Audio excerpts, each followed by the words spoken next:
Thank you very much. Good afternoon, everyone. Welcome to our session. My name is Pasha Ameli. I am with Division 8 and Ambassador to Division 1.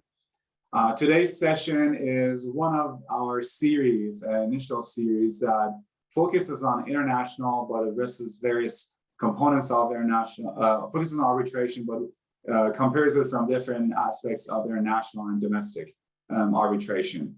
On our panel today, we have 4 panelists that are a mix of neutrals and advocates, both internationally and domestically. And I will go through everyone's bios before we start the discussions today. Ms. Patricia Thompson is an attorney now practicing as a full-time arbitrator and mediator with GEMS Miami, concentrating her practice in construction, employment, financial. Can you hear me now? Yes. Can you hear me now? Yes, Yes. we can. Yes, people are nodding their heads. Yes, can you hear us? All right, thank you. Now, if only I could hear you. Please keep going.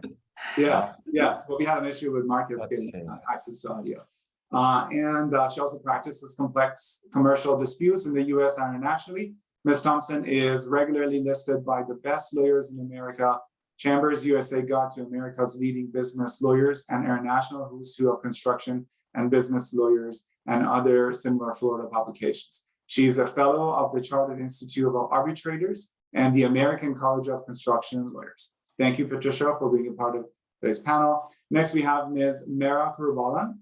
Merra is an attorney admitted in Australia and New Zealand, and is a resident in Vincent and Elgin, San Francisco office.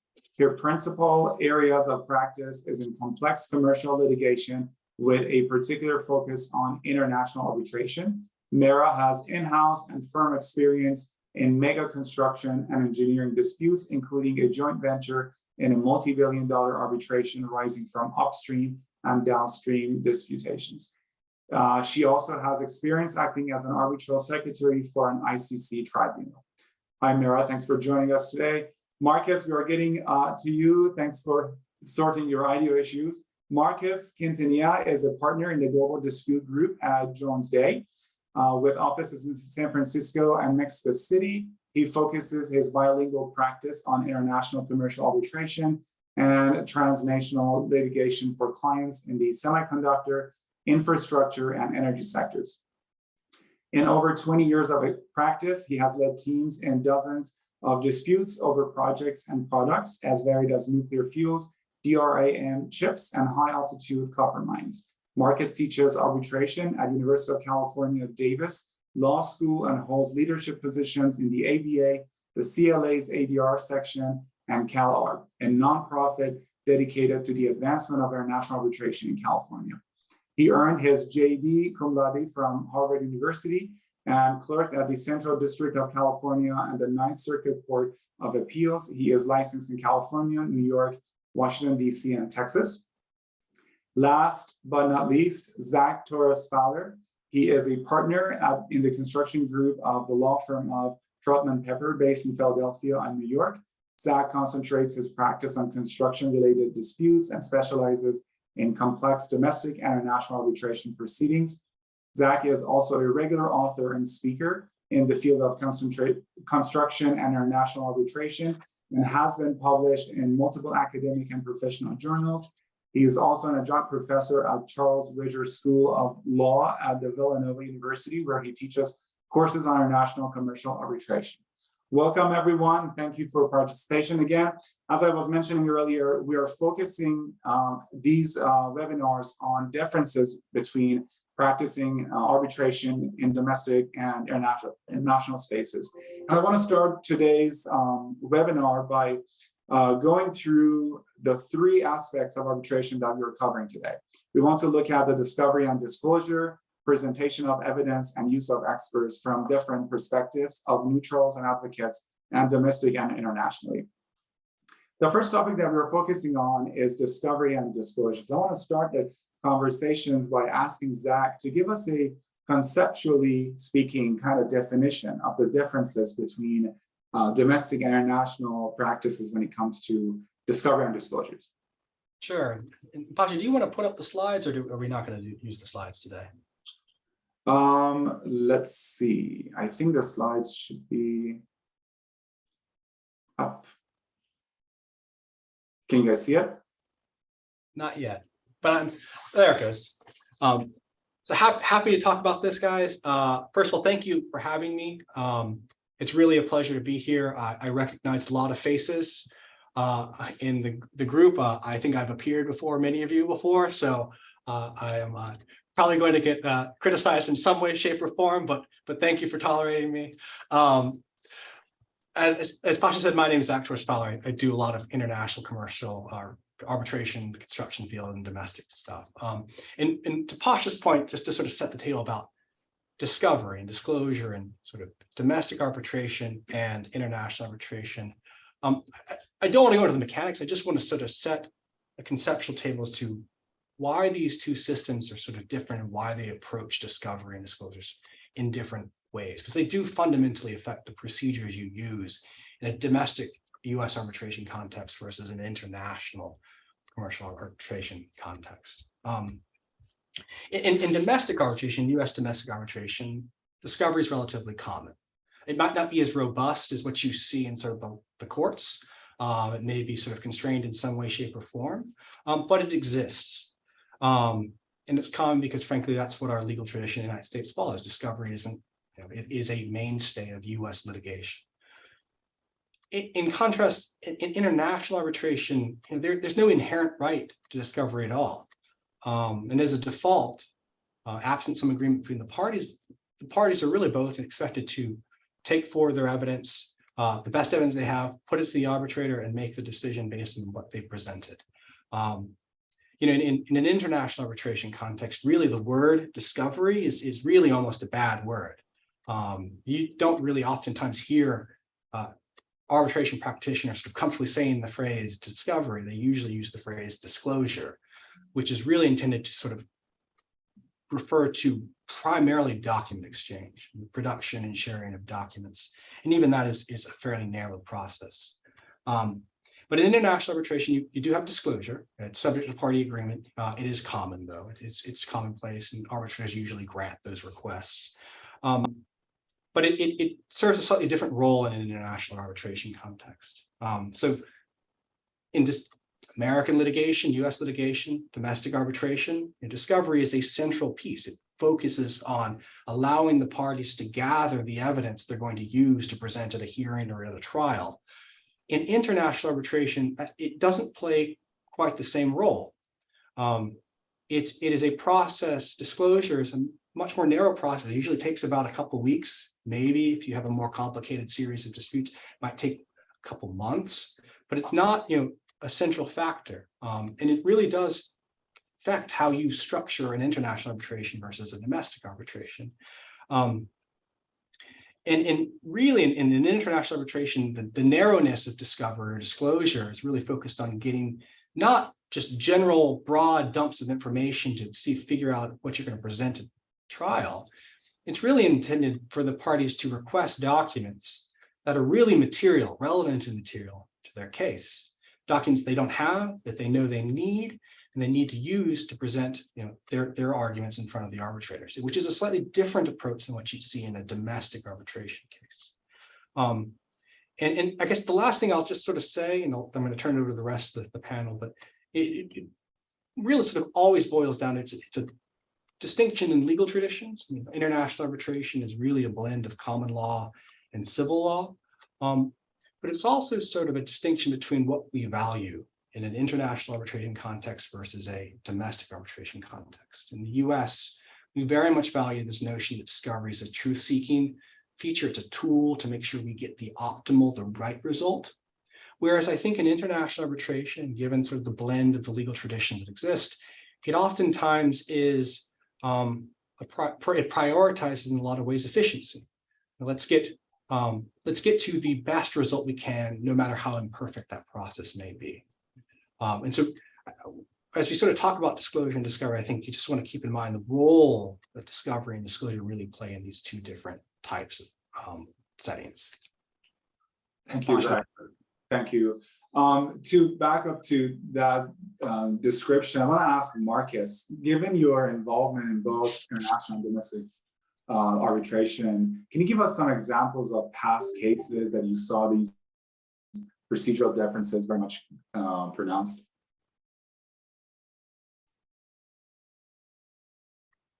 I don't think we can't hear Marcus. We need your microphone to be.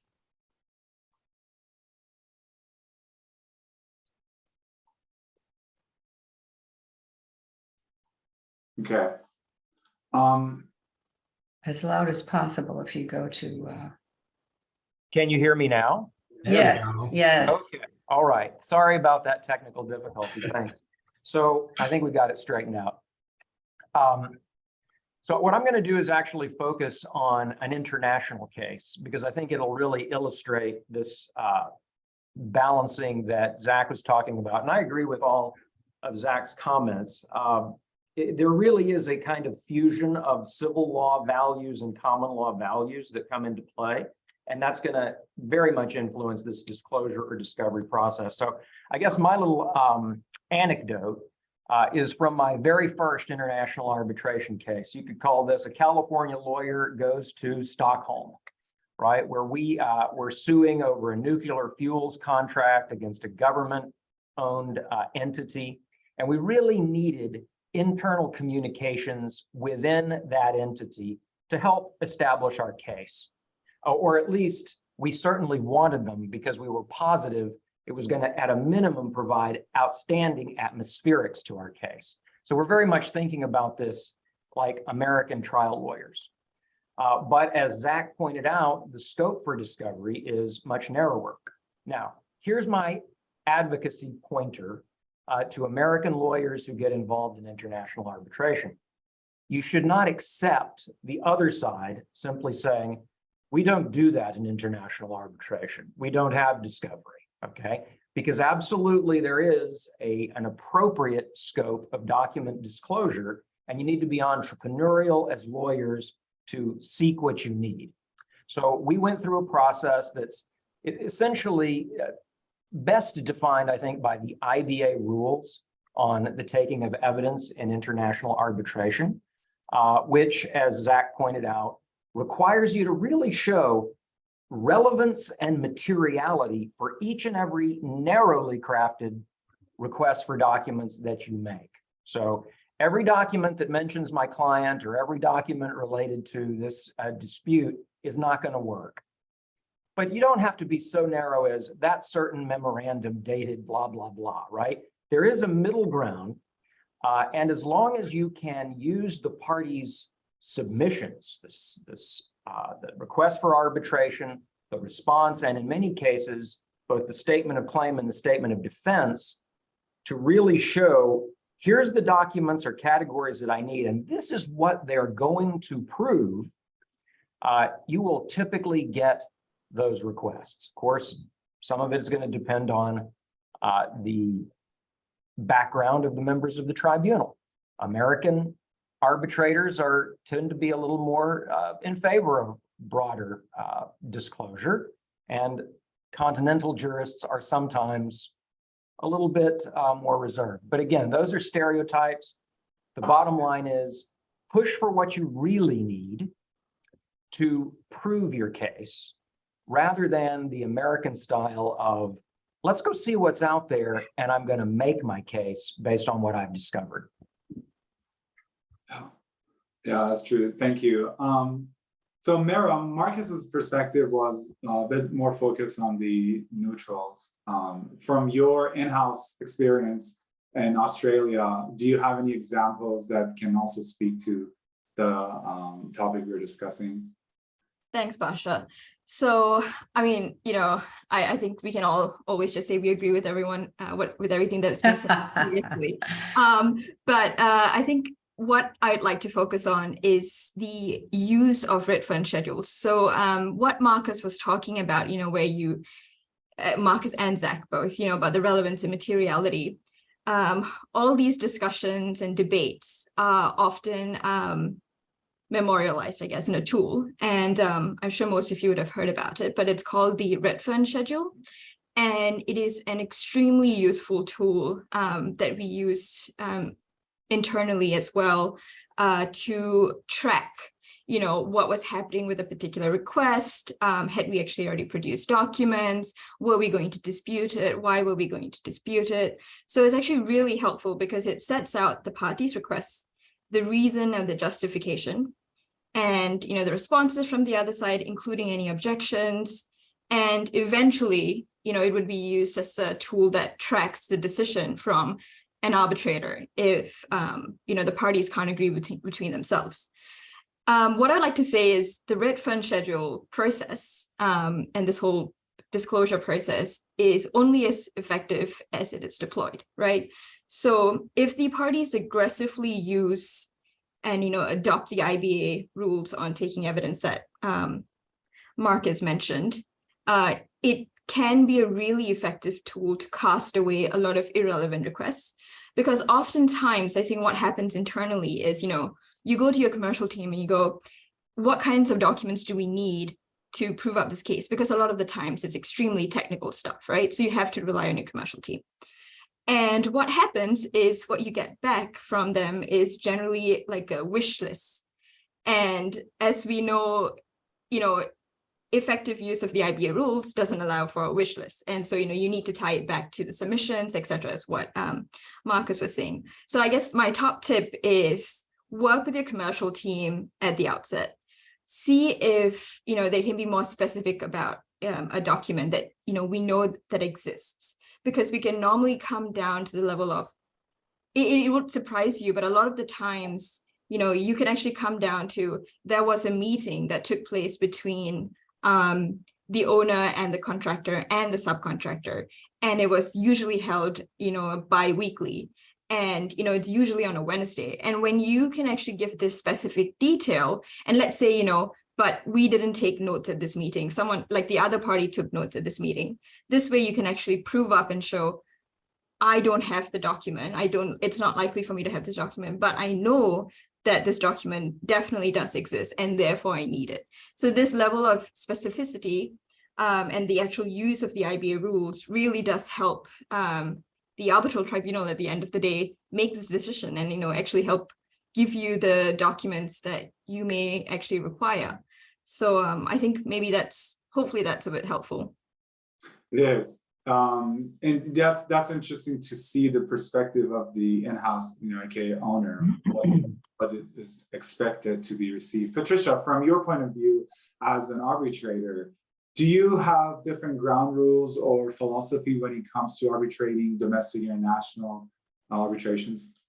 Yeah, let me tell you about what I think is the least appreciated challenge for arbitrators in international arbitration, and that is defining, constructing, and ensuring a level playing field to which all parties will agree and adhere as they exchange information and conduct any discovery that's allowed. Think about a domestic arbitration for a minute. We all know the rules that will apply: AAA, CPR, JAMS. We all know the ethical rules. The rules of ethics in Alabama are not all that different than the rules of ethics in Florida and the rules of ethics in New York. They all follow the ABA model rules. We all know what proper conduct is and what to expect from one another. That is not the case in international arbitration. Advocates from various countries or even different parts of the world believe in, adhere to, are trained to follow different ethical rules and obligations. And so they bring their own understanding to what ethical practice is in an arbitration. It is relevant to this topic of disclosures because the fairness of a proceeding depends upon no one taking advantage of anyone else or seeming to take advantage. What if the ethical disclosures, that is the way in which counsel comply with International Bar Association rules or whatever other rules we all think we're following, but what if the understanding of what compliance means is different in China than Peru, than Brazil, than the US or France? Trust me, they are. Attorneys and parties may believe in preserving evidence pre-hearing, or they may think there's no reason to do it. They may agree to sharing if requested, or not disclosing if it's harmful. They may believe in providing all requested information, or they may think there's an advantage to lay in wait and they don't see an ethical problem with that. I could go on, but there is agreement within the international arbitration community that there is no agreement as to what ethical rules apply in any one arbitration. A recent International Bar Association survey on ethics reported that 87% of the counsel in international arbitration are never, or maybe only sometimes, sure of what ethical rules apply to their opposing counsel. So in other words, you do not know what your opposing counsel thinks is proper behavior. And also a majority of international arbitration counsel polled in another study reported what they believed were guerrilla tactics in disclosures and in discovery. Now guerrilla tactics was not defined, but basically it meant not acting nice. So what is to be done? Well, it is up to the tribunal to first be aware of this issue. Secondly, become educated on the ethical differences among those appearing in front of them and their own, and to raise those differences as soon as possible and have a discussion about what rules are going to be adopted. And there's all kinds of international rules that can be used, and what those rules mean, how they will be complied with, what is fair conduct, and then incorporate the agreements reached among counsel or the compromise imposed by the tribunal, to the extent there isn't agreement, incorporate that into an early order so that the parties understand this is not soft law. You know, that's a phrase used in international arbitration. It means, yeah, they're guidelines, but you know, they're just guidelines. No, make them a part of the law of the case, so to speak, and make it clear that the arbitrator will enforce it if necessary, and that there will be consequences to the ability to put in evidence, consequences in the form of adverse inferences, consequences in the form of costs or fees, or even adverse determination of issues. Because, and this is important, we as arbitrators must ensure a fair proceeding. And if someone can take advantage by using different rules, it's not fair. And we are dedicated, we do this because we like to feel we are part of justice. Honestly, being part of the justice system internationally. And we want to protect the award.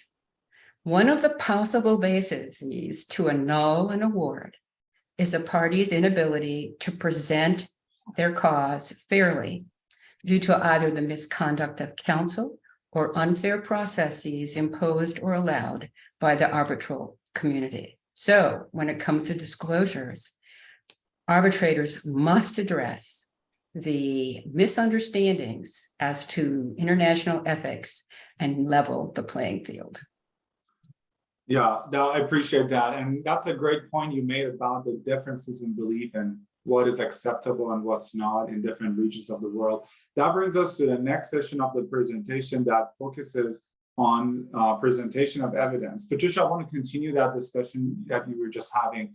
Can we focus a bit on the presentation of evidence, and what specifically do you see that is mainly different given the background you just gave us?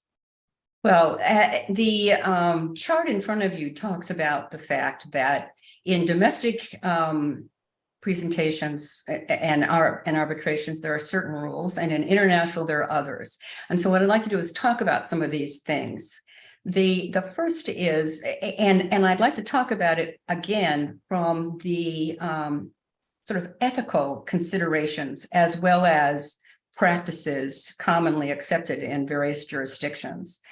It is important for an arbitrator to be aware of and address those differences early on and define the rules of conduct. And by this, I mean like the IBA rules or JAMS or Chartered Institute, the rules that the parties will be required to comply with as they introduce evidence. So, for example, will witnesses be prepared to testify? Will they give direct testimony? Domestic arbitrators may be surprised to find out that all of that time they spend preparing their witnesses to testify on direct can be taken care of by written submissions in an international arbitration. But what about cross-examination? Will it be allowed for the counsel preparing a witness to testify to prepare that witness, or is that unethical? The International Bar Association rules say that it is appropriate for attorneys to prepare witnesses. But if the arbitrator has not made clear in advance of a hearing that that rule will be applied, how do counsel know whether it's right or not right to prepare a witness for cross-examination? In domestic proceedings, if you don't put your CEO through at least 2 days of rigorous preparation for cross-examination, you've committed malpractice. That's not the rule in a good part of the rest of the world. And it's important that you know before you cross-examine a witness, if that witness is going to be asked these questions for the first time, or is no longer a virgin and just can't wait to give you the answers they've prepared for years. So that's important to know. And it's important to define that as the arbitrator going into a hearing. How will the evidence come in? Will it be written or not? And then let's talk about documents. Will the parties be required to produce to each other and disclose all of the documents that they're going to be allowed to use in a proceeding, or not? Can you just wait and use it? And too bad, so sad if the other side didn't think to ask for it. I think it is important to define that so the parties know, because from some backgrounds, you expect to know what the other side is going to produce. I think it is best practices to require the parties to produce to each other their exhibits in advance of the hearing, and to put in an order that any documents that have not been disclosed will not be able to be used, absent some extraordinary circumstances. I wanted to talk to you just a little bit more about how to anticipate the differences in putting on testimony, putting in exhibits, use of written statements in advance by pointing out the various resources that are available to counsel as they prepare for a hearing, if they're not used to this, or available to arbitrators. One of the most wonderful books, I just love it, don't go to arbitration without it. The 4th edition is baby blue. Prior edition was green, and it is the College of Commercial Arbitrators Guide to Best Practices in Commercial Arbitration. It covers domestic and international arbitration. Also, there are various other resources out. The Chartered Institute of Arbitrators has a list of all of the various rules that apply. It's important to know what those differences are for the various rules that the parties may want to agree with the arbitrator will apply to govern the proceedings, because it will control how the evidence can come in. Yeah. So I think at that point, that's what I would offer from the arbitrator's point of view. Thank you. And Merra, to follow up on Patricia's input. So from a international attorney in-house, what would you recommend our do's and don'ts to when it relates to presentation of evidence for international arbitration? So basically what Patricia was just discussing, what needs to be taken into consideration from an attorney's perspective. How do you approach that? So I have to say, now sitting in a law firm, I think it's very different because you have all the tools that you need and, resources that are very readily accessible to you. I think as the law firm, what you should do is actually really help educate your client. And, I think we found that very helpful when I was in-house, where we had, the various law firms actually explain to us, what the role, what the role of how, the evidence being presented actually plays at the end of the day. And it actually helped the internal team make an informed decision, right? Instead of just going, well, I don't know what the difference is between the two, so whatever you say works. Because I think there are different expectations even within the internal team. For example, again, it depends, because you can have joint ventures where you have a party that is American and a party that is Asian, right? And culturally, they're very different, and the way evidence is presented, if at all, is again very different. So I think giving your in-house legal team the ability to actually make informed decisions is really important. And I would say, the biggest do is know your panel, or, know your set of arbitrators, and, what is the style they prefer.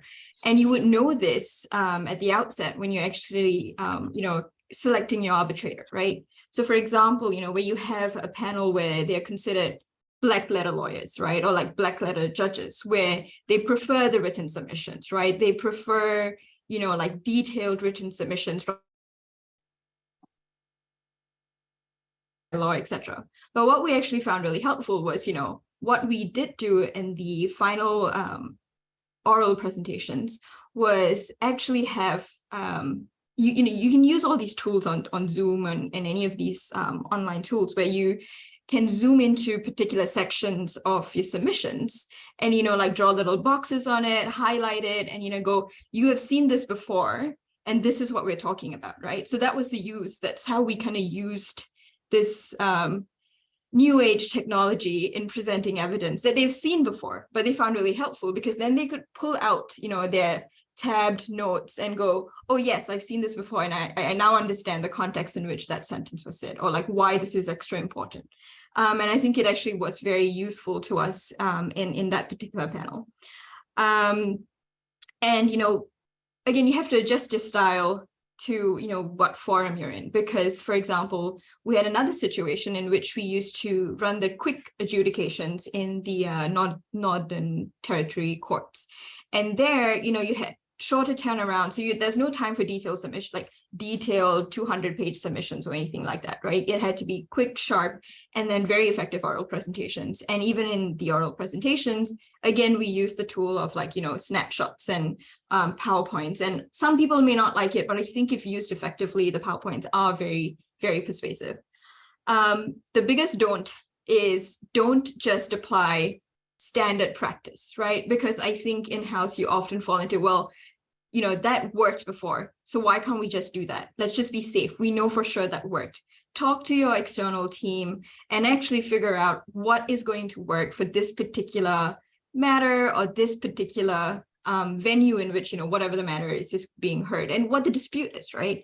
And I think learning to be uncomfortable with new methods, I think, is actually a really helpful tool for an in-house counsel and even external counsel, right? Like, listen to your in-house counsel if they want to approach it in a new way, and if it's within the bounds of the rules, etc., then consider it. So, and that way you keep your client happy, everyone's happy that way. So I think that's just a few do's and don'ts from observations, at least.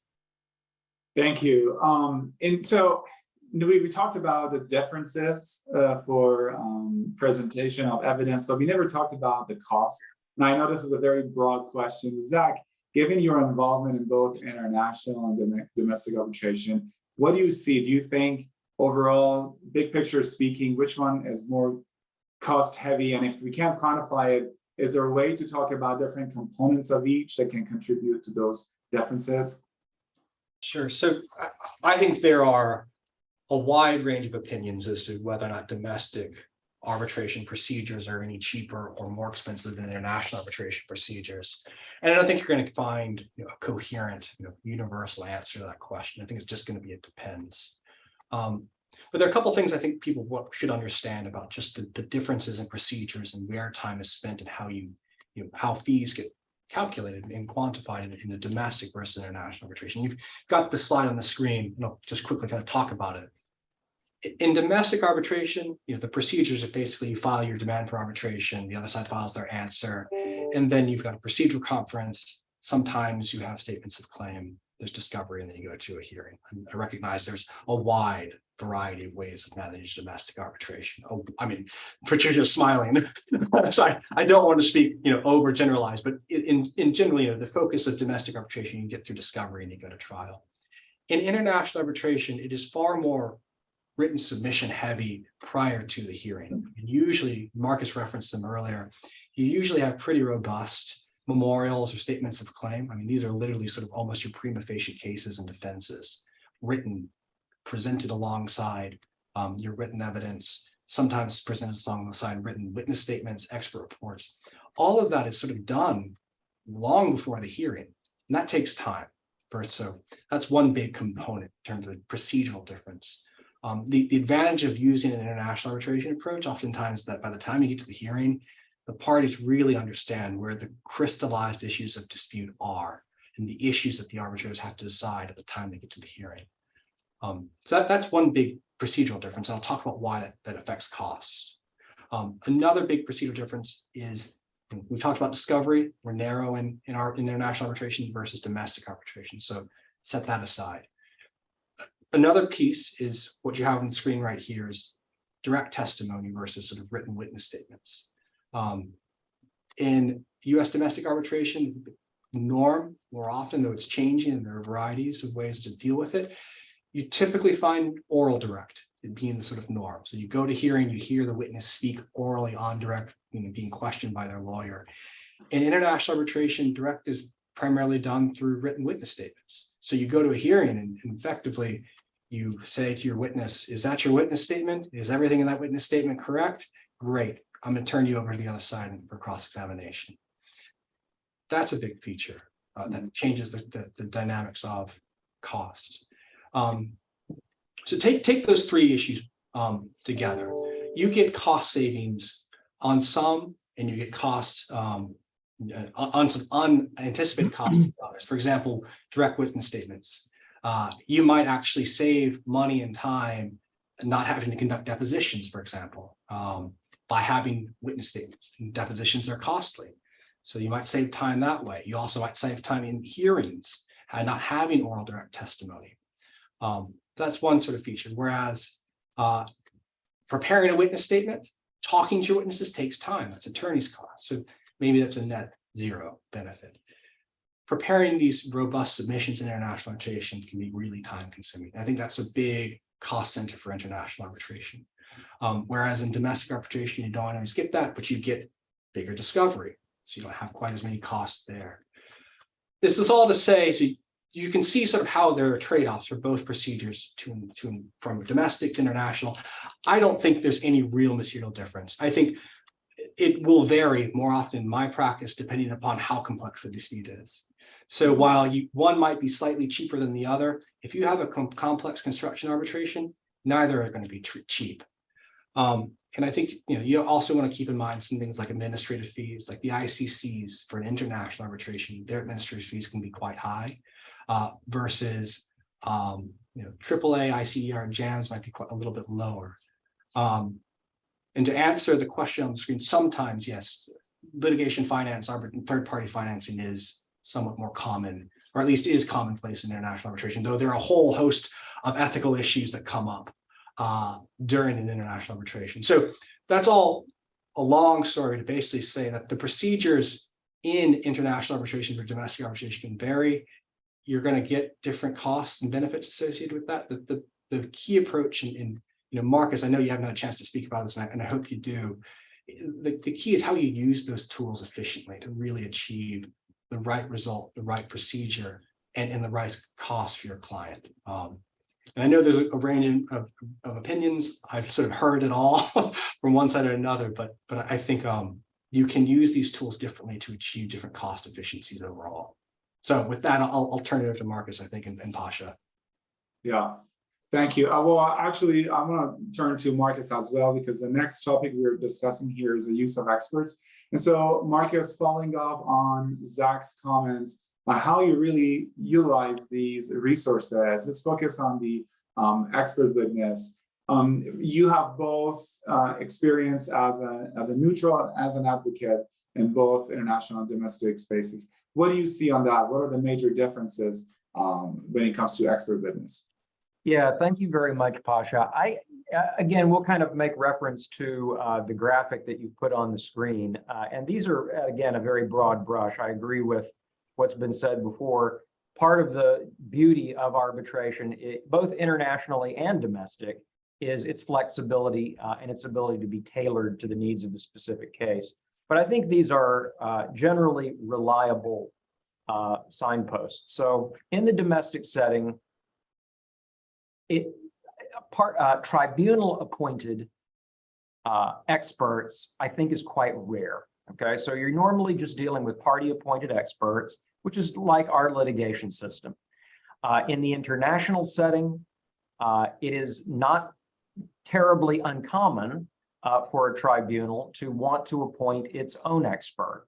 And that's a feature really of the civil law tradition, where courts frequently appoint their own expert. And indeed, party appointed experts don't even really have the same status as evidence in the civil law system. Now, on that particular issue, as an advocate, I have never been a big fan of tribunal appointed experts for, I think, the reason that most of us American lawyers are not big fans of it. And I think, but nevertheless, sometimes it happens. And when it does, you know, there are a panoply of procedures to make sure that that tribunal appointed expert doesn't really become a surrogate arbitrator. And I think Patricia will probably talk about that in more detail later. But a second concept to keep in mind is exactly how the expert's testimony, if you will, is going to get in evidence. In the domestic setting, yes, there are expert reports, and there will be depositions conducted in connection with those reports, much like a U.S. litigation, but it's usually their actual live trial testimony that is the meaningful evidence that the tribunal is hearing. They're not just taking the evidence from the witness report. Sometimes in domestic arbitration, I have heard that there are even something like Daubert motion practice, where you're trying to knock out an expert at some phase before the merits hearing. To be honest, I think even in the domestic context, even in the domestic setting, Daubert motions are probably not that appropriate. I'd be interested in Patricia's reaction to that. But sometimes, Patricia, am I right that you see this? People try to do it. Yes, people try, but yeah. I don't usually accept them. And with good reason, right? Because Daubert is a filtration device to keep unreliable expert testimony from getting to a jury. If there is no jury, you know, that doesn't really serve. But now let's compare that to the international setting. As with the written witness statements of fact witnesses, so too with expert witnesses. Their testimony is by and large going to come in through comprehensive written witness statements, and that will be their testimony in chief, which as a tactical matter often raises the question of, do I even want to call this opposing expert for cross-examination? You know, sometimes an expert report, you read it, it's kind of boring, it's bland, you don't think it's all that effective, and you have your own expert witness statement that contradicts it, perhaps more compellingly, and you may make the tactical decision, you know what, I don't even need to cross-examine that expert, because by cross-examining him or her, particularly if they're really professional witnesses, you're just giving them a platform to improve their record, right? So, and I think that would be a rather atypical reaction in the domestic setting. You're almost always going to want to cross that expert. Another thing I would point to is the existence of joint reports. Again, far more common, I think, in the international setting than domestically. As an advocate and arbitrator, I've never been a huge fan of requiring joint reports. The theory there is it will make the work of the arbitrators easier by having the experts themselves find points of agreement and areas where the real issues in dispute are. Personally, I have found that to be not a productive use of time or money, but again, interested in what the other members of our panel here today think. And last but not least, the way you examine these witnesses. I think in the domestic setting, it's much like US litigation, traditional cross, whereas in the international setting, especially, I think hot tubbing is quite common, either as an adjunct to traditional cross, or even sometimes as a substitute to traditional cross. So hot tubbing or witness counseling is where you put both sides' experts together. The parties have turns to ask them both questions. The tribunal asks the experts questions simultaneously, and they even get to ask each other questions and engage in a dialogue. If you're in the right, and if you've got a good expert who knows how to engage in that kind of dialogue, it can be extremely effective. And I think it can, I think arbitrators like it as a way of really getting to the truth, because it eliminates so much of the gamesmanship of just good cross-examiners. But as an advocate, boy, it can be a white knuckle experience because you lose all control. And we love to be in control with our tight cross-examinations and so forth. Patricia, what do you think? I mean, do you find hot tubbing to be, for example, to produce a more credible presentation of facts that you can rely on, or do you disagree? So first of all, it is easier for the arbitrator to remember. If you hear complex expert testimony on a Tuesday, and then you hear the responsive experts the following week, it is really hard not to remember and weigh the last heard more than you weigh the first heard. And so I think if you want to ensure that the arbitrator can remember and appreciate the differences and give appropriate weight to the opinions, and have both of them there to ask questions so they can the arbitrator can understand where the differences are and why, then you should hot tub. I think it's really a great idea, because remember, it's about communicating with the arbitrator. I have to understand, and I may be dumb, but if you can give it to me in a way I can understand it, then I can rule appropriately. Patricia, do you try to encourage parties even in domestic arbitration to do hot tubbing? Absolutely, especially in construction cases or other cases with very technical expert testimony. I actually have one question for you, Patricia, on this topic, which I think is really actually insightful. When you use hot tubbing, is it sort of tribunal driven? So you have your two experts sit side by side, and the question is really get driven by the arbitrators, or do you use counsel to do the question? How do you prefer that process? Because I've seen arbitrators do this in different ways. Right. Well, since we're talking domestic, I'm not talking international for a minute. I think arbitrators in international have more power. Arbitrators in domestic, there is such a strong preference to allow the parties to put on their proof, and that the arbitrator should insert herself only when necessary to clarify, or giving the parties some notice. Look, I don't understand causation in this case, and so I'd like to hear from the experts as to causation. In other words, allow the parties to put on the evidence, but you can give them direction as to what you need to hear. But to say I want to hear the experts together, I think that's well within my authority, and it should make great sense to the parties. Does that answer your question? I'm not sure. And international, it's different, but we haven't gotten to that yet. So. Yeah, I raised it because I've come across a couple instances where I tend to favor sort of hot tubbing and witness conferencing.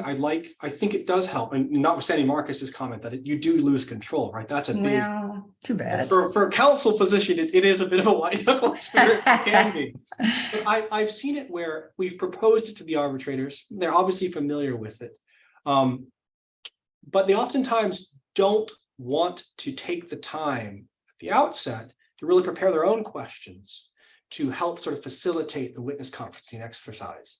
And so what that means is, they oftentimes just default to cross-examination, which is sort of, if you have a witness or an advocate-driven witness conferencing session. That's sort of what it is. You just have the two parties sit next to each other. So Mhm. I don't know if it's something about the time it takes for an arbitrator to sort of prepare their own questioning that sort of detracts from that approach, or if it's your preference where the counsel really drives the process, you sit there and listen to it and ask your questions, almost sort of like a quasi cross-examination type setting.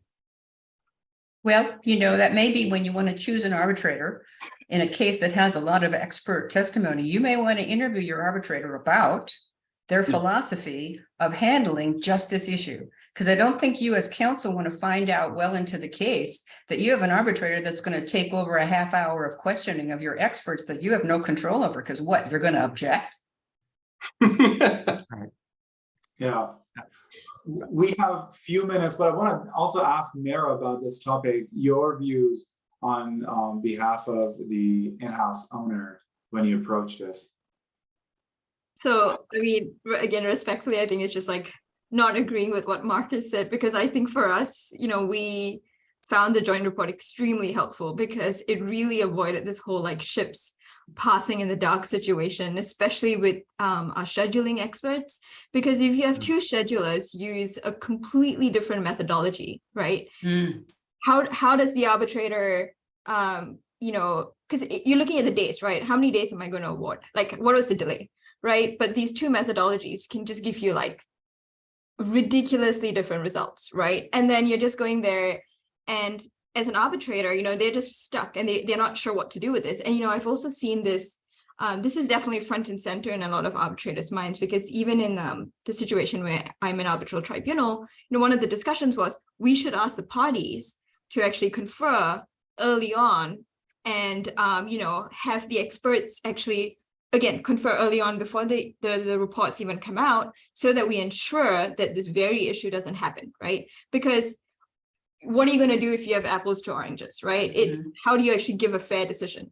So I think, personally, I've seen the usefulness of, this hot tubbing exercise and this production of a joint report, or just getting them in the same room and getting them to talk with each other and have the reports actually like make sense, like with each other. And I think in terms of like tips is, make sure you get your expert buy-in early, right? Even though sometimes, as an internal team, you may have your commercial team, which is really robust, right? You will probably have schedulers within your internal team for like all these mega projects. But again, I think having an expert come in early really helps the process, because it helps set up your documents and how you should actually save some of these schedules, so that you actually have like in-time snapshots, because some programs actually don't allow for these in-time snapshots later on, and then it becomes problematic. As I've been in the process where you're sitting in the room trying to figure out, how do we know what the schedule looked like in like April 2016, right? And then it's like getting on the call with like the program software like provider and going, how do you do this? Is this actually a feature? So it's like thinking about all these things. I mean, no one wants to work on a project knowing that you're going to go into dispute, but work as if everything that you do is going to go into dispute and have like robust procedures in place.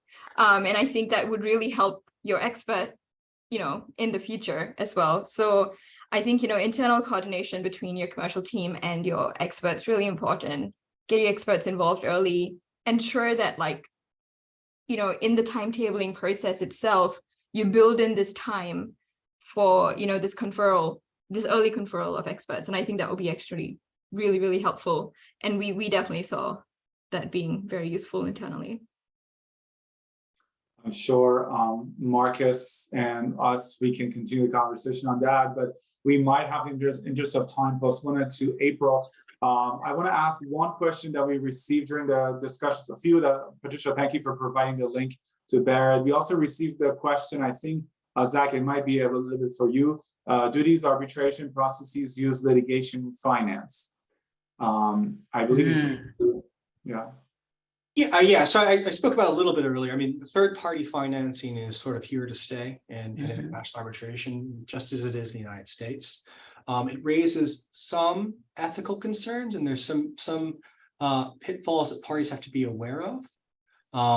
But in general, as just a matter of practice, third-party financing is here. There are big there are a number of big entities out there right now who specialize in litigation financing for international arbitration matters.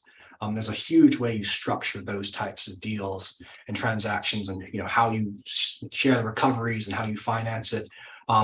Happy to discuss offline if there are any questions, and there's lots of context within the sort of larger players in the field. But yes, it's absolutely a thing. I don't think it's going away anytime soon, though. The only other sort of novelty or nuance is that there are various arbitral rules, or the arbitral statutes, the various jurisdictions around the world deal with third-party financing and view third-party financing slightly differently, and so they raise various concerns. How the Hong Kong Arbitration Act deals with third-party financing versus what the FAA does. There are sort of nuances that have to get fleshed out, and because it's so new, it's still sort of an open question in a lot of jurisdictions. Yeah, I just wanted to add to what Zach was saying, because I was, looking into this recently, and, in some rules like the ICC, because they're all very recent additions, right? This like bringing in these third-party financing disclosures into the rules. And when you actually read some of the words, I think with the ICC, it actually reads like a mandatory disclosure versus like, for example, with the Australian International, Commercial Arbitration Center, it's, on their own initiative, or if the tribunal orders. So I think it's really different with a few little play in words of what each of these rules actually require the parties to do, which I think is interesting.